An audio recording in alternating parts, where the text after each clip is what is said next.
Yeah, I was talking to Yaku about this earlier, but I really like that this has become a more fond map, but because it's obviously the larger macro map, but there's also like some weird stuff about it as well, you know, like there's the gold base, there's all the choke points, like it's big, but it's not standard, I feel. Just another Zerg map, mate. I know. It's a Terran map, Paul. What are you talking about? We came to this consensus. We found the Zerg map and we're like, this is a good map. I like it. Shaking my head. Punara light. And speaking of Zerg maps, clearly it has to be, because here is a Zerg player representing Alpha X, hailing from the land of India. It is Demi.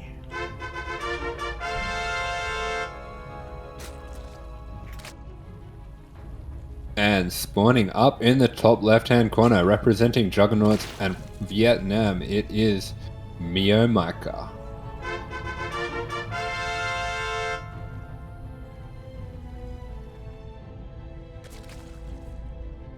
Boy, and we'll see how the mind games in the meta have evolved between these two players, because shock horror, they both go for hatch firsts. Yeah, everything pretty standard so far, and I haven't really seen too many MeomaikA ZvZs myself. Is hatch first the kind of thing he normally goes for? Because I know he plays a lot of pool first against Terran. Oh yeah, he loves going pool first against Zerg, and he goes pool first. He only makes lings if he needs them, like if he scouts like a 12 pool or an early pool from his opponent. And if he doesn't, he just doesn't make lings. He makes queens, and then he just hunts down overlords. It's crazy. Goodness, he's a genius. He makes queens. He knows, puppy. He knows what's good. He knows about the OP unit. It's the secret to Zerg. But I think what's really cool is that MeomaikA over the past year has really been evolving his play. We didn't get to talk about it much last game, but let's, like 1 or 2 years ago, if you told me that MeomaikA was spreading creep in a ZvT, I would have laughed in your face. Yeah, I was about to ask about that. Yeah, because it is, the kind of thing where I have noticed, especially in the last few months with him playing so many of these qualifiers, he does seem like he is just in the mode of like improvement and grinding out all these games, and you can see in his play that he is evolving and he is trying to reach the next level. And considering some of his results in these qualifiers, I would say he is reaching the next level. 100%.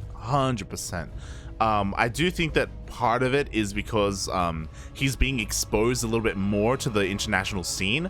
I think that there was both a good thing and a bad thing with GPO, with how like it is regional and it supports all the local players, but it does mean that because MeomaikA was so dominant there was not much reason to get better, right? And like rethink the way that it was playing and, you know, improve as a player. But nowadays it's a little bit of a different story, and it's been really cool to see him grow. Yeah, but meanwhile, we do see the scout gets in for Demi. It did look like Meo was trying to block with the drone there, but doesn't quite get the block off. And he does start up +1 as the Ling gets there to scatter, which personally makes me a little bit suspicious. Yeah, I'm suspicious as well, and I'm sure Demi is. That's just, but you scout something from Mia, it's like, okay, but what is he really doing? So far it does look like a Ling Flood, especially because we do have a third base on the way for Lava, I imagine. But because he got scattered, it's very possible that he switches gears and does something different. If he purposely waited till it was scouted to start it, and he finishes it and still just does a normal plan, that's the most 200 IQ thing I think I've ever seen. Because it looks so obviously like a fake upgrade. I have to wonder. We'll see, because Demi, he is link flooding across the map. He's looking to try and deny this third base. And MeomaikA, his Baneling Nest is relatively late. He won't have Banelings to help defend against all these links. Yeah, but at the same time, he does have a good number of links. He does have his queens coming across, so for the moment, I think he will be okay to keep this third. Oh, exactly. He has to be a little bit careful as he's taking a little bit of a bad fight here against the Lings of Demi. Will back off in the end. Oh, so will Demi. Baneling Nest has finished up, and now MeomaikA will secure his third. Yeah, so the third is secured. The Banelings are started, but at the same time, Demi behind this, starting up a Roach and starting up a fast +1 range attack. Does look like he will be looking for more pressure coming through. Yeah, and now I'm worried for Demi, to be honest, because Roaches are good, but +1 melee Lings can be better, and also we don't have any Banelings for Demi to help protect those Roaches, to help keep those Lings off. Yeah, absolutely. There definitely is a timing here for Mio, especially if he does get the scout and does see that Demi is transitioning into roaches now. He does pick up a few drones for his trouble to start off with. Yeah, exactly. Pulsar Melee has been revealed, by the way. Now Demi, if he clicks on the links, he's well aware of what's going on. But the mass amount of links, they're looking for a surround. Yeah, getting a great fight here. Really good connection on the Lings, and the Banes are coming in now. Demi doing a good job just protecting the Lings, but there are no Lings left now, and through the wall goes Mio. Oh my god, and the Baileys are rolling into the middle line as well. Everything else is going down, and the Baileys will find their connection. 6 drones go down. GG gets called, and MeomaikA will take the first game. Yeah, I have to wonder here if that upgrade starting when it was scouted did play in the mind of Demi a little bit, because he did look a little underprepared for that. It does sound like if he was expecting a Ling Flood, he might have wanted to prepare some Banelings. 100%. Obviously, I'm not going to ask him after a loss, but I feel like Demi may have mind gamed himself, because we were talking about it as it's happened, and we've seen MeomaikA do this before. Usually, if something gets scouted, he will change his plan, but this time he didn't, and Demi probably thought he did. So yeah, we saw Demi respond in a bit of a different way, but because MeomaikA didn't juke, he jived instead. Then it all worked out for Mio. It was crazy. Yeah, absolutely. And Demi did have a timing coming up with his roaches, so perhaps if he had expected the +1 to be cancelled and for Mio to just drone up behind that, that would have been perfect for him, but wasn't the case. Yeah, exactly. Like, again, you have to be on point with your scouting against MeomaikA. I appreciated how aggressive Demi was being to begin with at that third base, but going into roaches the way that he did did seem a little bit risky, specifically without a bailing nest. That tells us that I didn't think he really believed that it was going to be a Ling Flood. Yeah, for sure, but he does have the rest of the best of 3 to make his adjustments, and we go into Moondance. A little bit of a different map, one that I haven't seen quite as much as some of the other ones. Oh, exactly. I'm a little bit surprised this map made it through the vetoes, as it is one of the most vetoed maps in the map pool. As we are diving on in and spawning in at the top left-hand corner of Moondance ESL, we have the Indian Zerg player himself representing Alpha X. It is Demi.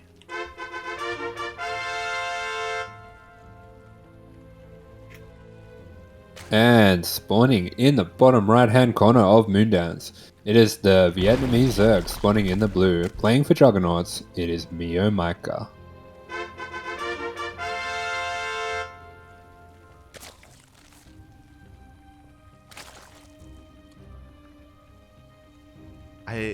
I love how there are players out there that have a reputation and they're just living in people's minds. Like it's crazy. It's crazy. Like what happened last game was a part of that, I feel. And even here in game 1, we had hatch first from both players. Now MeomaikA doing MeomaikA things. Yeah, I do get the impression just from the interviews and stuff that I've heard of him, if you think about what his response would be if you asked him about living in these players' heads, I think he'd just kind of laugh and giggle about it and just be like, okay, yeah, I guess so. Like, it just seems unfazed, honestly. And yeah. It's, I don't know, especially for this kind of player, I think it's a very good way to be. Kind of, I want to say like a low ego style. Yeah. Like, I guess if you're just kind of playing your game and not having too much ego about what people think of you and like how you're perceived as a player and that sort of thing, it really does free you up to play your own game. And he really has developed his own style.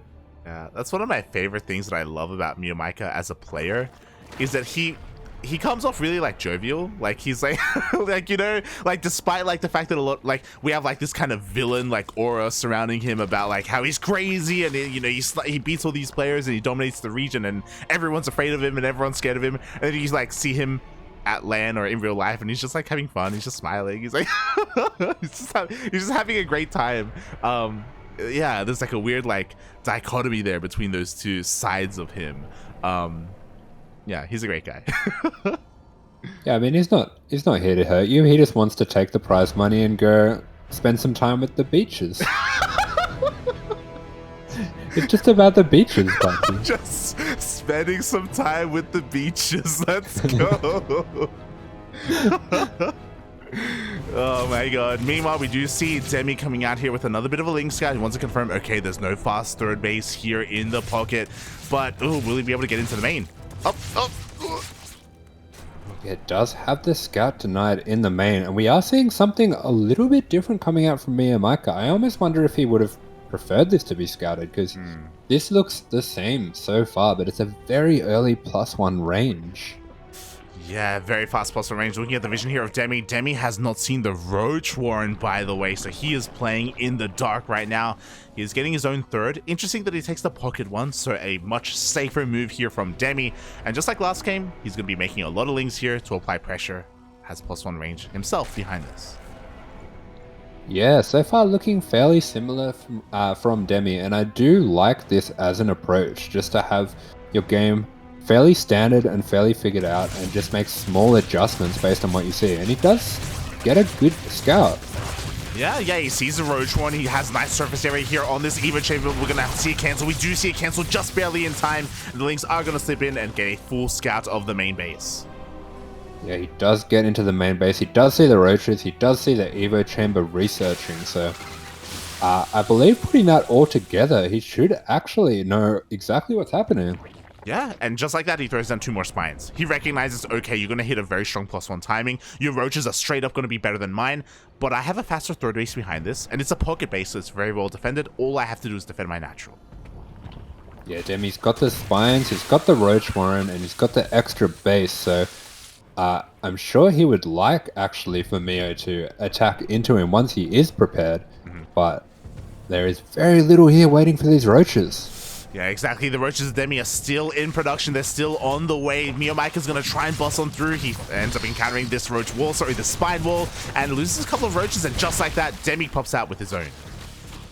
Yeah, nice attempts at pulling back the weakened Roaches, but doesn't quite manage to do it. And this is a good fight for Demi so far, already taking down 2 or 3 Roaches.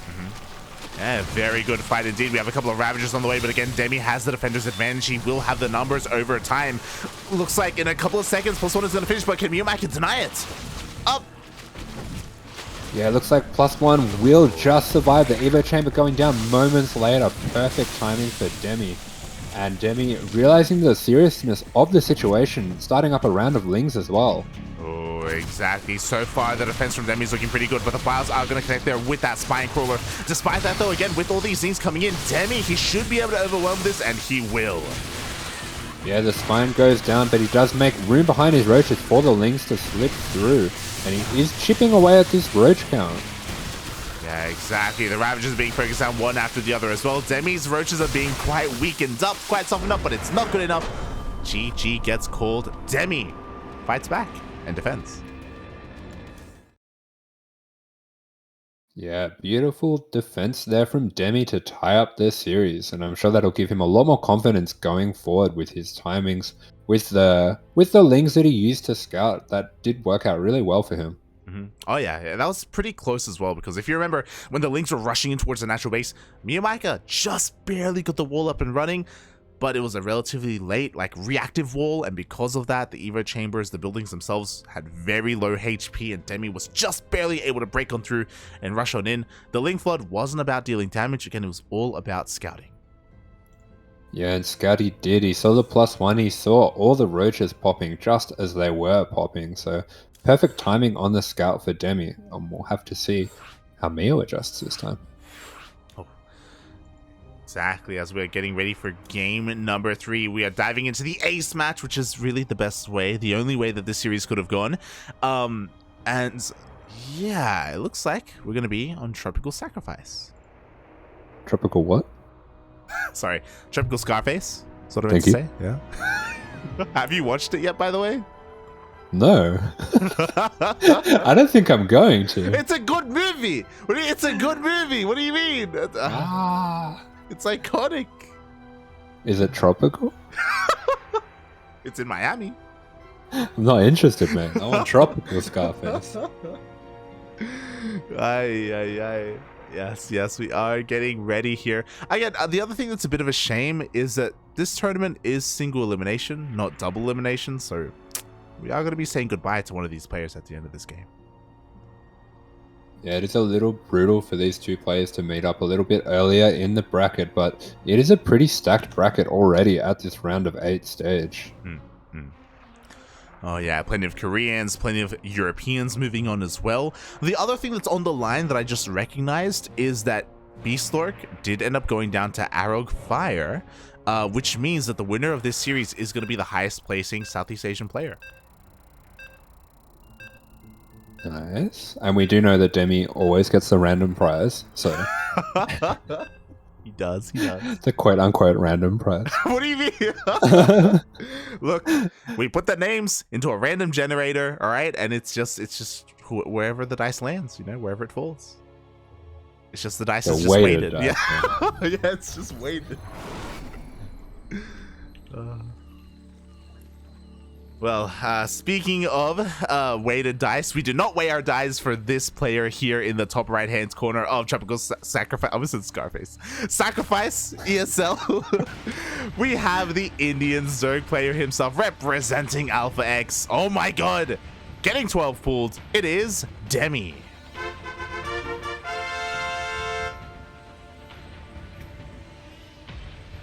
And spawning in the bottom left-hand corner of the map, representing Juggernauts, it is the Vietnamese Zerg, MeomaikA.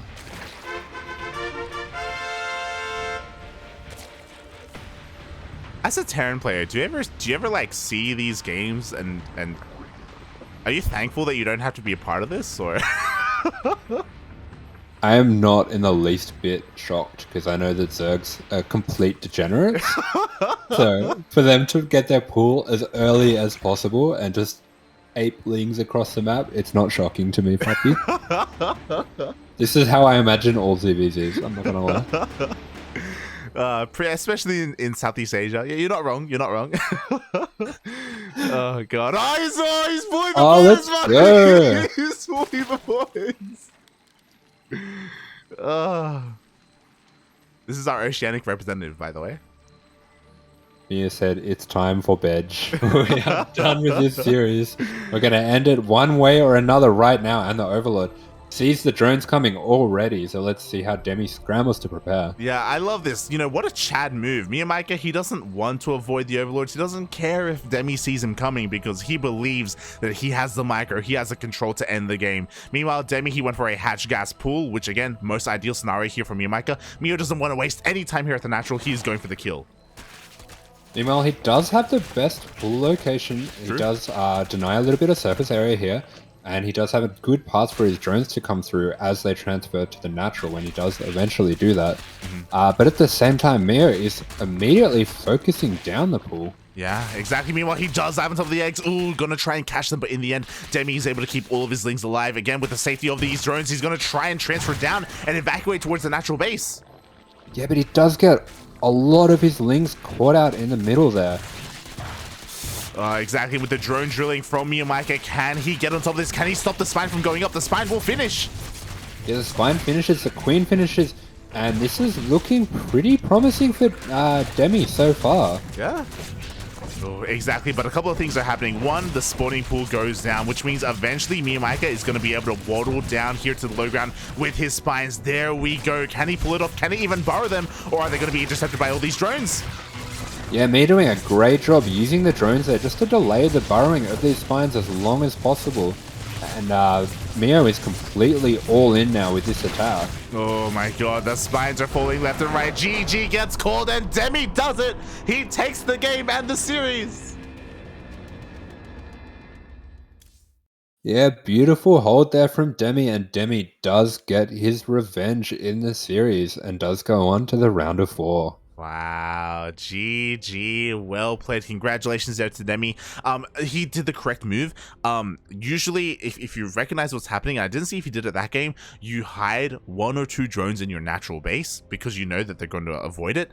And then while you're distracting them, while you're dancing there in the main, you sneak in a spine or 2 at your natural, and your goal is to eventually just evacuate and go to the safety there of your own spine crawler, of your own natural base. And yeah, that was very wonderfully executed there by Demi. Yeah, Demi managed to save a lot of drones as well on his way down to the natural, gets that mining going, Mhm. and manages to buy enough time with the spines to survive. Nicely done. Yeah, nicely done. GG, well played, Demi. We'll move on to the semi-finals. Ooh, and again, he is now the king of Southeast Asia. For this tournament, he will be getting the bonus prize for the highest placing Southeast Asian player. So yeah, Demi already earning himself some money here. Yeah, very nice job there. Does secure a little bit of money for himself and still can go in to win the whole thing. So, well done there by Demi. Meanwhile, few extra results coming through on the bracket. We do have Arrogfire taking a 2-0 over Bystock.